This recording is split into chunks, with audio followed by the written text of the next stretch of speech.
When last we had left our intrepid trio, they had taken first place in the school-level competition of the over-the-counter trivia competition. Yeah, these were the two questions we missed, written with my own hand. In what was funny, it was a dry erase board marker, but they were making us write on paper at the school level. The first question that we missed, we knew you had to know not only what was the treatment for head lice, but also the strength. We knew the treatment was permethrin, but we thought the strength was 2%, when in reality it's 1%. That was a pain in the butt.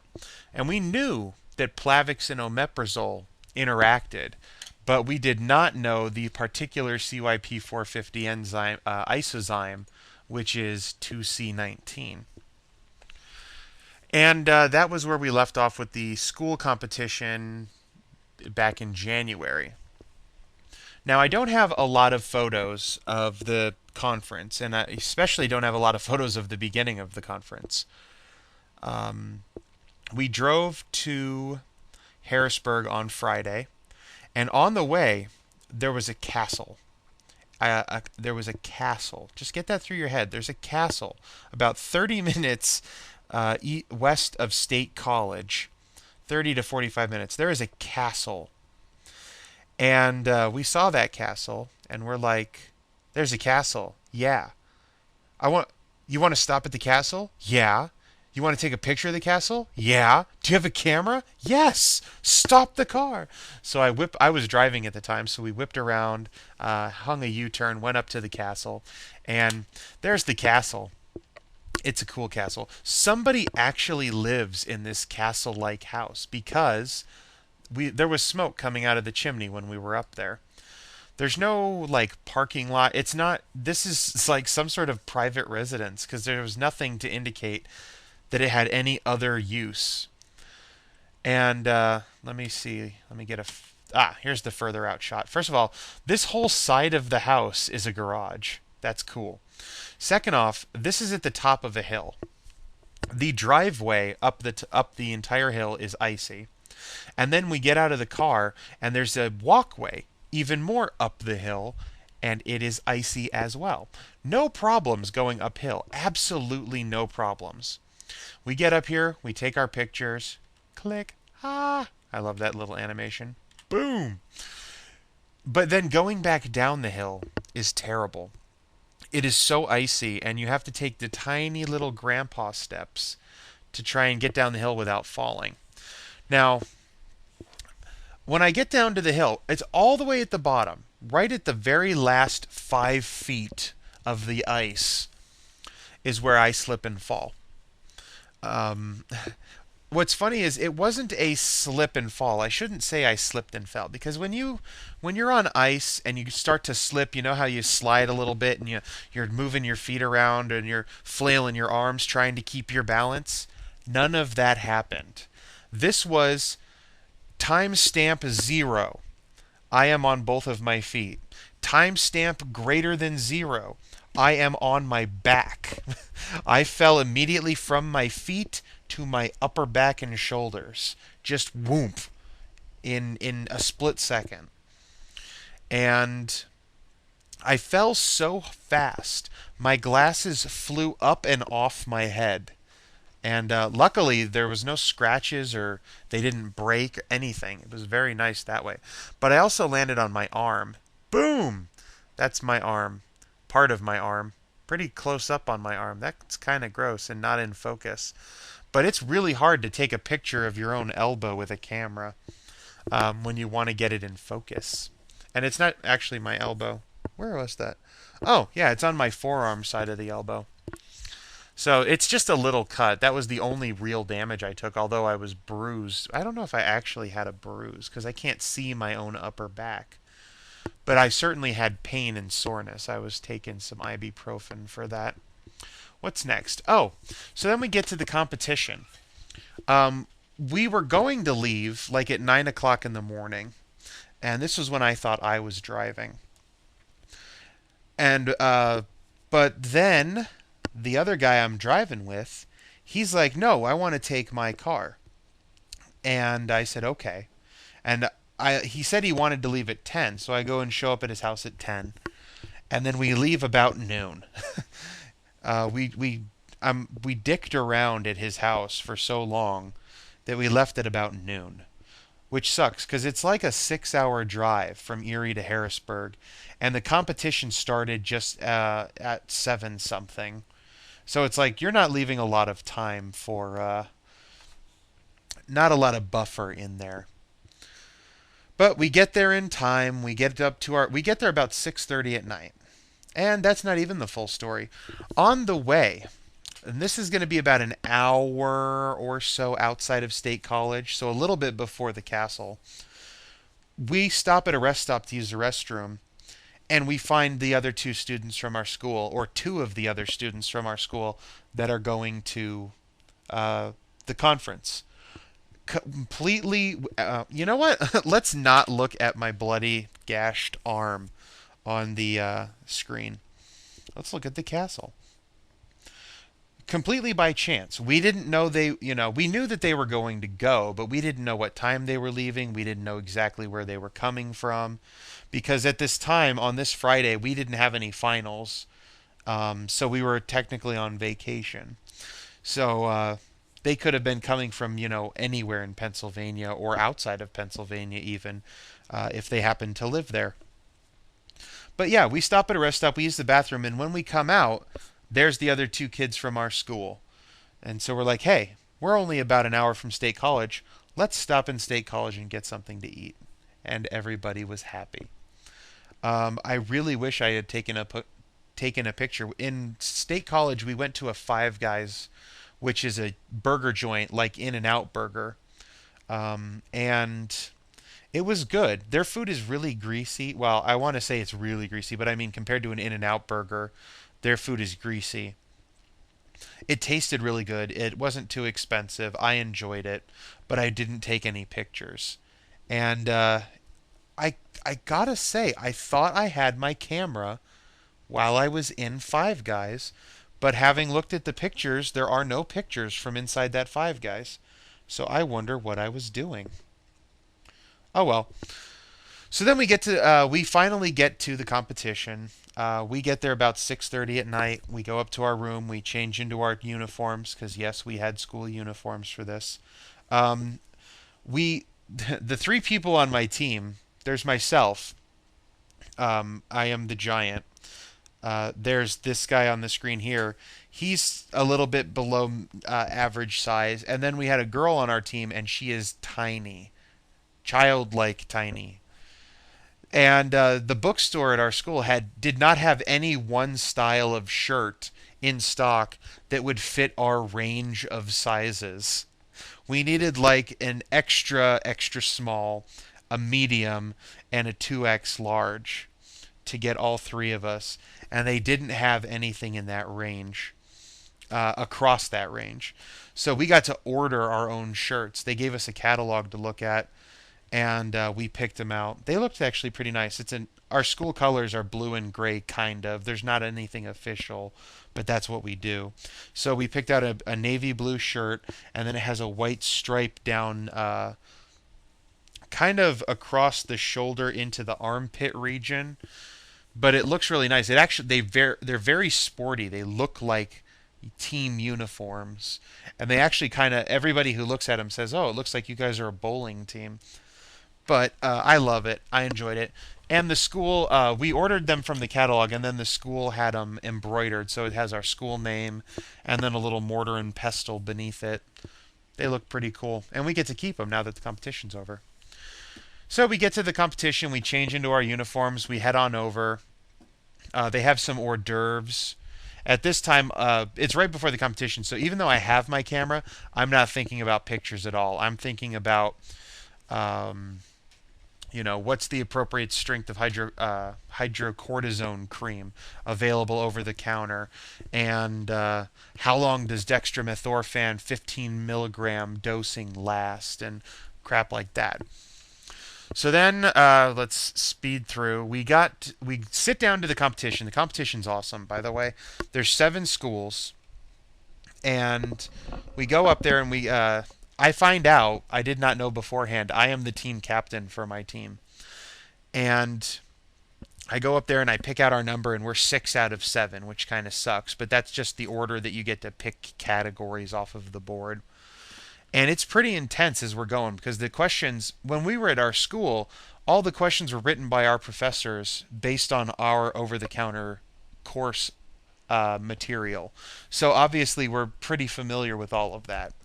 But now we're dealing with questions that were not written by our professors and not written in sight of our coursework, and so we have to really kind of expand the knowledge. The questions were definitely more difficult at the big competition, and we hung in. We were about second place throughout the entire competition.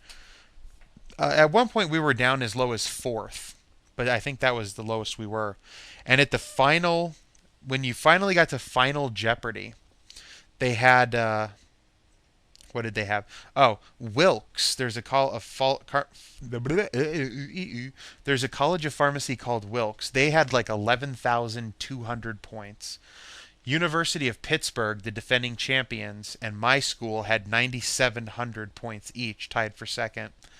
And then from there, like the next person down was at 7,000, and then 6,000, and then 3,000, and then the last place schools I know were USP, which is the University of Sciences Philadelphia, and Thomas Jefferson, which is a school that offered me a scholarship to go there, and I turned them down because they're in downtown Philadelphia, and I did not like the thought of living in downtown Philadelphia.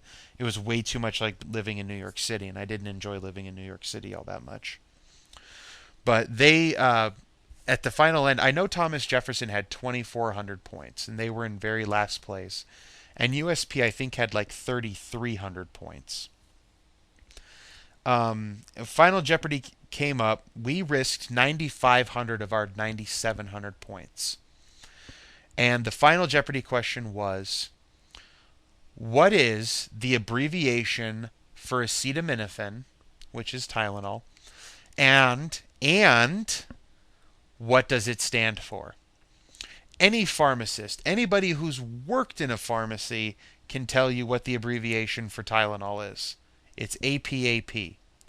It's on prescriptions. If you get a prescription for like Vicodin filled at a pharmacy, they're going to give you a generic, and it's most likely going to say on the bottle hydrocodone / APAP, because APAP means Tylenol, and it's in everything. It's all over the place in the pharmacy. You can't help but know this fact. On the other hand, what does it stand for? Oh, that is tricky. People are told what it stands for, maybe once or twice ever, and it's never something you ever pay attention to because you know APAP and you know acetaminophen. So why would you need to know the full length of what APAP stands for? Now, luckily, between the three of us on our team, we figured it out. And I know for sure 2 teams got it right, maybe 3 did, but that was it. APAP stands for N-acetyl-para-aminophenol. We pieced that together. And what else did we do? Oh, we won. We won the competition. We finished with 19,200 points, and the next place down was only a couple thousand. Everybody else dropped way down in points because they bet a lot, and then of course they got the question wrong. A couple teams, like one of the teams, they put N-acetyl-para-aminophyline, which is wrong. Another team put N-acetyl-paraphenol. They forgot to put the amino in there, so they were wrong. One team had no clue, so they just said "Go Steelers" because we're in Pennsylvania, so Steelers are of course the football team to root for. So anyway, we won. This guy, one of the guys who was up there, he's one of the guys that we met at the rest stop when we stopped, and he's holding right here our traveling trophy. And this trophy belongs to the competition. We get to take it to our school for the next year, but then our team will have to take it back to give to whoever wins next year, which maybe is us. I don't know. Maybe we'll win it again. But at that time, they'll present us with a permanent plaque stating we won the 2011 OTC Trivia Cup or whatever it is. And that I'm thinking that plaque's going to have my name on it, but who knows? But that'll be a permanent plaque, which I believe goes back to the school. I'm not. Yeah, it goes back to the school, so we'll have that at my school for all time. And up here you can see my Wii and my GameCube controller. And this is my Four Little Ponies of the Apocalypse T-shirt because I decided this was going to be my bed. And nothing else to see in that picture. Then we went out to play. That night we went to the bar and we played darts. We all suck at darts, except for actually this guy. This guy owns at darts. He was player 3. I was player 4. I was terrible. Actually, was I player 4? I was player 1. I started off as player 4, and then somebody, when you threw the darts into the board, it was an electronic dartboard. It said remove darts. There would be a little time, but if you didn't pull them out like within 1 second, then pulling the darts out, the machine read it as you throwing darts, and so at one point we skipped a player because of that, and so I went from being player 4 around to being player 1 because everybody moved 1 slot down the line. All right, what else do we got here? So this is actually the last day of the conference. We had what's this? No, this was Saturday. This was Saturday at the conference. So this is actually a good segue. There was a poster presentation session called Beer and Banter. And this guy here with the shaved head is one of our first year students, and he was presenting this poster, The Residency Dilemma, Answering the Unanswered Questions. And this guy is one of the professors from Thomas Jefferson, and he's awesome, by the way. He knows pretty much everything from listening to him talk. But he he was talking to my poor first year student for easily half an hour, probably closer to 45 minutes, and just kept talking and talking and talking. But it was a dialogue back and forth, so it was a good experience, and really helped to broaden his horizon. I was walking all around the poster presentation. We had 2 posters, and keeping an eye on him because I was supposed to stand next to him and help him out because he had no clue what was going to go on during a poster presentation, kinds of questions people were going to ask. I said, okay, I'll stand by there. I'll answer questions for you. And then I left him all to himself because I'm a jerk sometimes. This is our other poster, Healthy Hearts, Healthy Lives, a Preventative Clinical Services Plan. And this one was about how this is the president of our APHA, and we had a pharmacy management course, and in that course you had to come up with a pharmacy service to offer. And this is actually her poster presentation from that, and she presented it again. She told me she had done that on purpose. She knew that this poster presentation was going to happen, so she made sure that the one that she did for our pharmacy management course would also fit this, so she could kill 2 birds with 1 stone. Because she's smart like that. Not like me. I'm terrible at this game. All right, what's next? Okay, Pennsylvania Pharmacists Association. This is their building, but we're not going to look at that right now. We're going to go to the restaurant. After the poster presentation, we went to a hibachi grill called Mikado in just outside Harrisburg in a place called Camp Hill.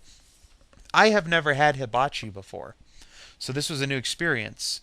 But I love doing stuff like this when I go out to conferences. Remember how back in when I was in Virginia, old Alexandria, Virginia, we went out for Moroccan food? Well, this time I had hibachi. This is a water fountain they had just inside their front door. It looks cool. What I love about... Oh, I can't show you that right now. I was going to show you by zooming into actual size. This picture right now we're looking at is about 1270 by 800 or 900, something like that. In reality, this is like a 4000 by 3000 pixel picture. And when I click the actual size button, it zooms in like on this little house looking thing right there. And here's a different picture because I thought the perspective worked better that way. This is just some of the art that was on the wall. This is probably my favorite Japanese woodcutish look painting thing. Not quite sure what style of art that is because I'm not up on my Japanese traditional art forms. But I wish I had a poster of that one. I used to have a poster that looked kind of like that. It was actually a wall scroll. And I had it in New York City and I left it there when I moved back to Arizona. I feel like a jerk for doing this. I'm probably going to submit this to English.com. But instead of a vegetable dish, they had a veritable dish. And it makes sense. I mean, when you have that accent, veritable, that it sounds like vegetable as said by someone with a thick Japanese accent. But yeah, I took a picture of it and I feel like a bad person, but I did it. What did I have? I ended up having chicken and shrimp. So this is them. This is us sitting at the table. He's on my team. She's on my team. This is her boyfriend. She's our liaison to the Pennsylvania Pharmacists Association. She got free conference admission for this, but unfortunately she had to buy her own hotel room because the school wouldn't pay for her to go. So at this dinner, I had a food allowance, and I gave my allowance to them to use, and I paid for my own dinner this night, which was fine with me. I don't mind. It wasn't a very well. I shouldn't say it wasn't too expensive. It was worth paying for. There's another picture. I like this. So this one I took, and they were facing and kind of turning, and so it got blurry. And then I took it again, and she had such a sourpuss at the time. She's like, "Oh my gosh, are you taking my picture?" And I'm like, "Okay, you know what? I want a good one." And so there I changed to a different setting, and everybody's smiling, and the light looks nice and warm. This is actually closer to what it looked like in the restaurant, but I just love how everything becomes a little bit yellow. And I took another one? I thought I deleted that one. Oh well.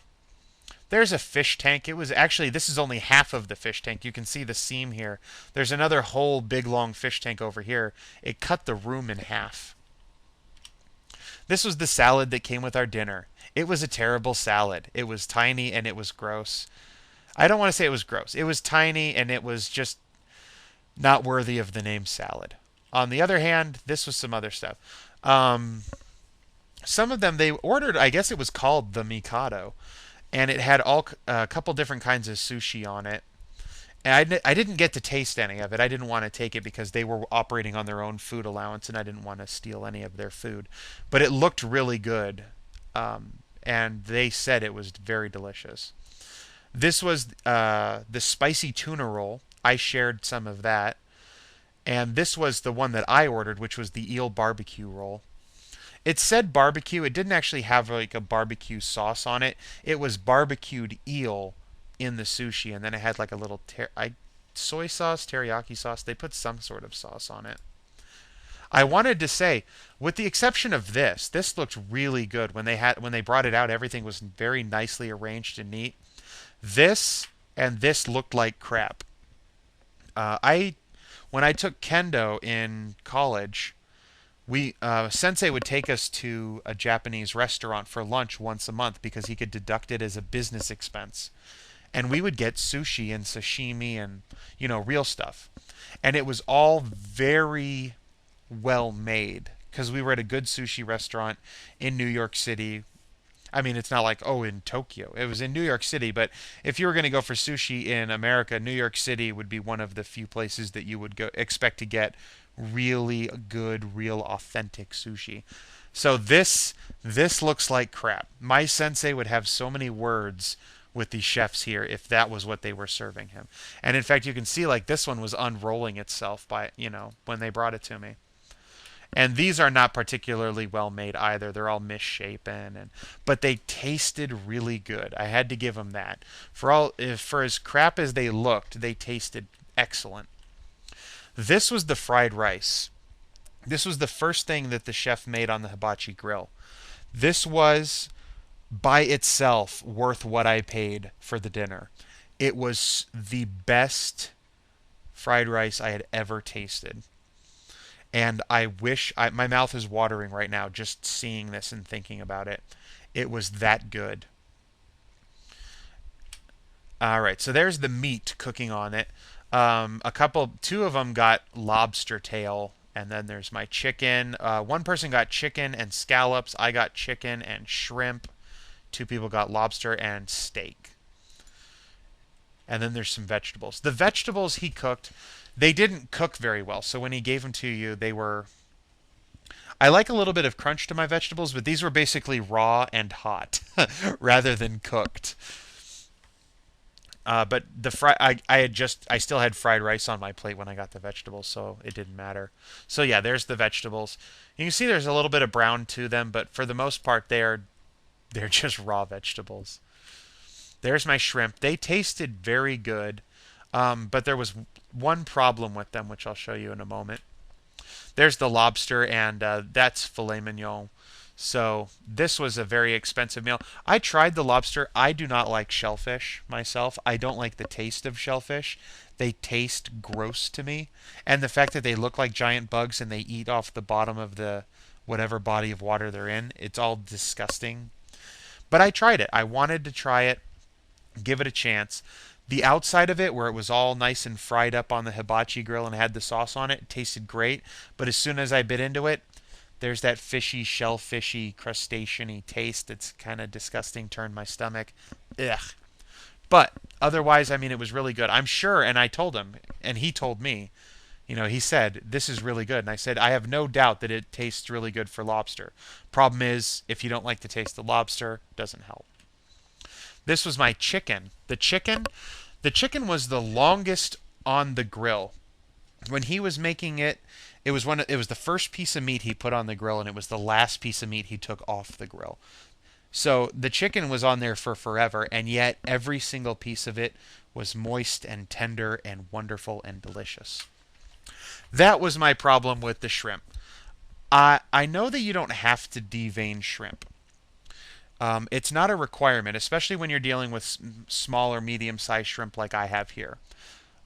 However, can't stand the vein in the shrimp. First of all, okay, it's called deveining, but this is not actually a vein. It's actually the intestine of the shrimp.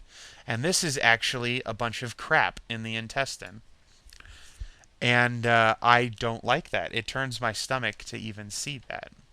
So I didn't eat those shrimp because they still had the veins. What was funny was the other shrimp that they gave me, they were deveined. They didn't have veins in them.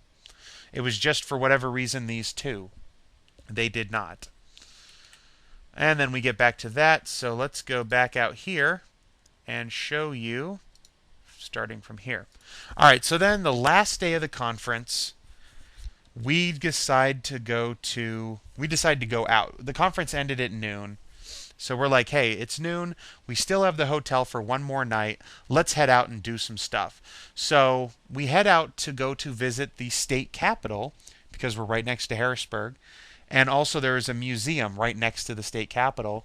And while we were there waiting for the next tour through the museum, we found out we were right across the street from the Pennsylvania Pharmacists Association. We did not know that was going to be there, but we saw it. I took a picture.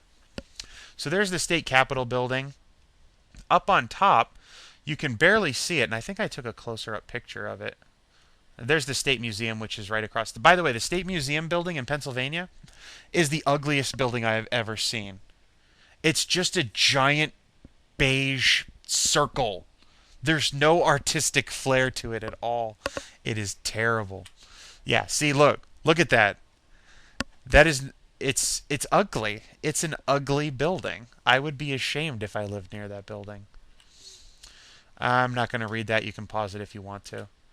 This is a statue that was, or a work of art of some form. It looks like girders and tombstones and like a roll of toilet paper. But I'm not going to complain about that. I have no clue what that is. There's Erie up in the corner. They had a giant map on the ground of Pennsylvania. That thing Erie right there was probably a good 2 feet or so across. And so you can see, I mean, you can imagine, maybe I got a bigger picture of it. I don't think I did. these big, almost dice, D&D dice looking sculpture things were out in front of the museum, and I just wanted to take a picture of one, and he's like, no, take a picture of me pushing it. So we got that, and then the other guy was trying to kick him in the butt, and it just so happened his foot was right in the camera shot. There's a better close up. What I like about it is it has a triangle, and it has a square, and it has the five-sided pentagram, not pentagram, pentagon. Then they have a bunch of naked statues. These are in front of the museum. Naked statues. Naked statues. This is the one thing. It's like here's from the left side, the front, the right side, and then there's one on the other side of the staircase, left, front, right. There was a church down the street. I was taking a picture of it because I liked how gothic it looked. And then it was going to be 20 some minutes before the next tour, so I walked down and took a picture of it. And this is a Methodist church. It's a very pretty looking church. I expected it to be a Catholic church based on the design. Well, not the design of the church, but the Gothic windows and the high arches and the peak steeple. This is the Catholic church. Makes a lot of sense. This is not only a Catholic church. I believe this is a basilica. No, this is a cathedral. The building itself is shaped like a giant cross if you were to go above it. Up here we have St. Patrick. You can tell he's St. Patrick. Well, he's got a shepherd's crook, and I believe he's holding... Let's see if we can see what that is. Something. Four-leaf clover? Three-leaf clover? St. Patrick used a three-leaf clover. St. Patrick Cathedral, founded in 1826. So there's the state capitol as I'm walking back. And there's that statue up top. We thought when we first saw it that it was Justice. But it wasn't Justice. It's actually called Commonwealth. And she represents justice. But I was told that statue weighs something like 6,000 pounds. And it's set up on the top there. You can read that if you want. I like taking pictures of the text so that you can read it. Dun, dun, dun. I read all of that while I was there.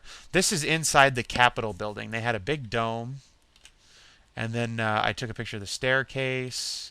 And I took it both without the flash and with the flash.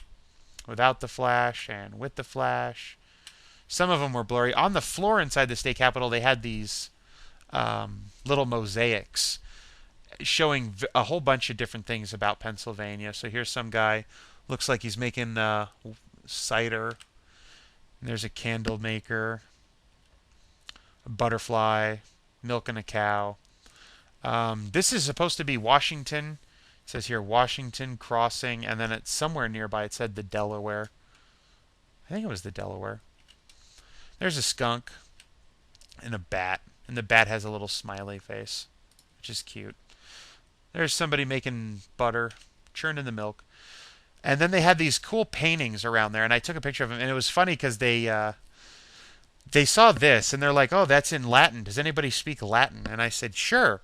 It says, for religion pure, religion, I say, standeth not in wearing of a monk's cowl, but in righteousness, justice, and well-doing. And they're like, wow, how did you know that? And I'm like, because it's in English. The only difference is that the U's are V's and the J is an I, because that's how they did it in Latin. This one, I have a picture of it later, but this one represents religion. This one represents science. I am what is, what shall be, what hath been. My veil hath been disclosed by none. The fruit which I have brought forth, is this: the Son is born. I remember this is science because I said snake equals science. This one is art. Art deals with things forever incapable of definition, that belong to love, beauty, joy, and worship. Let's see. Shapes, powers, glory of which are forever building, unbuilding, rebuilding in each man's soul, in the soul of the whole world. Wow, that's more difficult to read right now than it was before. That's obviously art, and then this one is art, science, religion, and justice. I mean, the first word is justice, but I wanted to make sure. Justice is the end of government. It is the end of civil society. It ever has been and ever will be preserved until it be obtained or until liberty be lost in the pursuit. And here, I remember someone in my college in undergrad had a terrible time with understanding older English.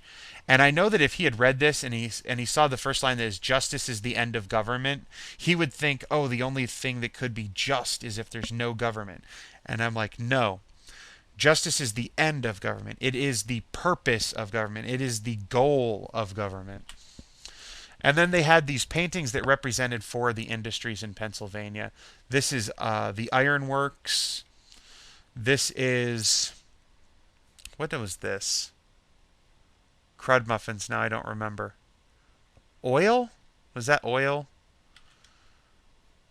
This one is a type of. This one's about religion, and this one was oil. So this one was coal. They're going down into the earth to get the coal. That's what that was. This is some dude, even the tour guide didn't really know his name. This is some other dude. Their families paid to have statues put in here long, long ago, so they're still there. This was an interesting fact. Back when this building was built, they had very little electricity. They had electricity in the building, but of course there was sparse. And they found that by cutting this diamond-shaped pattern into the globes, it spread the light better around the room. And it also caused the light, as you can see here, to form an X pattern in all of the globes. And then I'm just going to page through these real quick because this is all just going to be Pennsylvania state capitol stuff. The coolest thing here, everything in here that looks gold is gold. It's got gold foil on it. There's a painting of George Washington. There's a painting of Abraham Lincoln. There's the desk. There's some more gold foil. Gold foil on some statues next to a light bulb. This is inside the Supreme Court of Pennsylvania, right above the where the justices sit. They have Moses and the Ten Commandments, and then across from the entranceway they have the Samuel Blackwell, who was a really famous judge in English history. Above the door that you come in is this. It was a painting commissioned, and it was painted by some lady, and unfortunately, I wish this really came out blurry compared to what it should have looked like. But she has here this giant L, and then inside the L it says OVE. So it says love, AND. Oh, that's what it says. It says LOVE, and then L, a giant A, and then a W. Love, law, and then it's got and then it's got wisdom. So it's a painting that says love, law, and wisdom. But there's a comma in there. It's not love the verb, law, and wisdom. It's love, comma, law, comma, and wisdom. The three things that you need to keep in mind while you're in the Supreme Court of the state. This is a giant dome that was in the Supreme Court that was supposed to be put in the House of Representatives, but it didn't fit. So the Supreme Court got it. Inside the Supreme Court, there's four chandeliers hanging around the room, and inside each of the chandeliers is a figure. I only could take a picture of one of them. This is King Solomon inside this chandelier. And then they had flanking where the justices sit on the one side of the wall. They have the law of nature and revealed law, and this is the Greeks and the Jews. And then you go around to the other side and you have revealed law, Christianity, and the law of reason, which I believe was also Christianity. But I don't remember for sure. Here it is. I got better pictures of these because you can see beneath it says law. So it wasn't justice, it was law. Religion, science. Skip a couple of these. Dun, dun, dun, dun. Oh, these chandeliers I really liked. These were huge inside the House of Representatives. They're just so massive, and they look kind of steampunky. They look like something right out of a Victorian anime. So I made sure I got a really nice, clear picture of them because I want to use them for D&D at some point. A couple more stained glass windows. This was kind of cool. I took a picture down the side with the low light setting and then with the flash, and it's just like it makes it golden. There's art. Then we were at a museum. Now this is getting long, so I'm going to kind of page through the museum real quick. The whole point of the museum was I was basically taking pictures for D&D, although not this. This is the White Rabbit, and since I love Alice in Wonderland so much, I had to get it. A couple different angles on it. I don't even remember what that's called, but it was a giant, creepy fish monster, and I went to take a picture of it, and he's like, "No, take a picture with my head in its jaws," and so he positioned his head so it looks like it's biting him. There it is without him. There's the picture they had on the wall. That's an evil little toad monster called an ichthyostega. Ichthyostega. And again, I'm just taking pictures of monsters. There's an actual fossil. You can't see him, but this right here is a chair, and there's a guy at the time working with a fossil with a little brush and an airbrush trying to clean it out. This is the real fossil, and then this is the model that they have in the museum to look at. A raccoon, some foxes, another fox. Again, lots of D&D pictures. There's a big old mountain cat going after a deer. There's some more deers, and I like that there's the little red bird up in the tree above. What are those? Deer? Still? I don't know what animal you are. Bears, porcupine, bear. I love bears. Bobcats, looking right at your soul. And that's an otter. And there's a beaver. And a bison. And then I like the pictures. This looks like the side hoppers from Metroid. And then this just looks like some sort of creepy worm plant thing that I can use for D&D. Ducks. I like ducks. Ducks are probably the only bird, one of only two birds that I don't find automatically disgusting. Yay. Birds are dirty, dirty creatures. I love this one. He's got a big old mohawk. He's cool. I got a closer up picture. It's called a hooded merganser. Log cabin caddisfly. Again, just another D&D monster. Snail shell caddisfly, just a D&D thing. D&D thing. A hawk, because why not?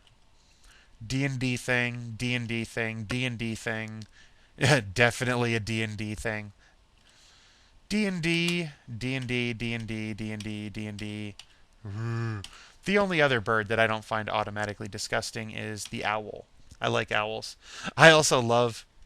there's that guy, and then boom! I had to get the two with their bulging eyes all in one shot. Squirrels. Giant squirrels, too. This thing is easily the size of my forearm. This is a good, 1.5 feet long, just in the body. I didn't know squirrels got that big. This is D&D. It's a bunch of different fungi. And then, of course, they tell you it's poisonous, possibly poisonous, inedible, edible, but avoid it, and edible up on the sticks. These are the edible ones in the back up on the sticks. Birds of prey. These birds I find disgusting. And then some carriages, and then some Indian villages. Again, D&D stuff. And yeah, this is the picture where my camera died. Literally after taking this picture, my camera just shut off because the battery went out. So that was it. That's a 45-minute long video of my trip. After this, we went to Hershey Park. I had been to Hershey Park, the theme park, before as a child. We went into the chocolate world, rode the factory ride. I bought some fudge. It was delicious. And then that night was the Super Bowl. I ordered some Pizza Hut, sat down, watched the Packers win. I was rooting for the Steelers in my heart, but I was rooting for the Packers because I was in Pennsylvania, and everybody was rooting for the Steelers, so you need that little bit of an enmity. You have to have some animosity going on to have some fun. Monday morning, we got up. Took us 9 hours to get back. And I went to bed, and now I've recorded this. And it is 2:15 in the morning when I finally get all this done. So I am going to bed. Bye-bye.